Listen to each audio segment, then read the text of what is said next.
Però avui l'era del Mar Roig ja no és per a trillar el blat o per al solàs i el picoteig de les gallines dels masoverts. En l'actualitat, les seues ames i senyores són una família de cabres hispàniques formada per femelles, cries i un jove mascle que, aliè a la nostra presència, està capficat en l'àrdua faena de la reproducció.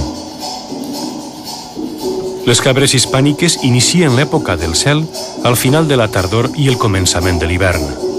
Els mascles joves, com el que assetja la femella, no participen en els grans combats de les cabres per a formar el seu harem particular i, per tant, fan el que bonament poden.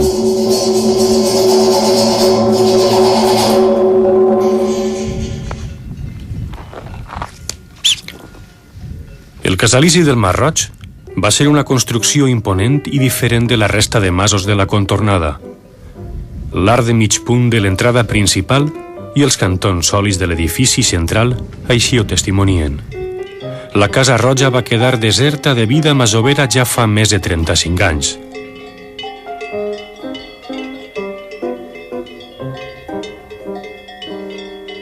Ara els seus habitants habituals són les vaques blanques que s'alimenten pels bancals i les cabres salvatges que trien el recer del mas abandonat.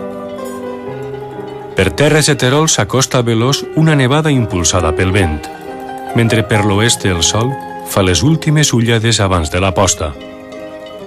Des de la prominència del Mar Roig, contemplar una cortina de volves de neu ambientada per la llum del sol ponent és una visió tan bonica com insòlita.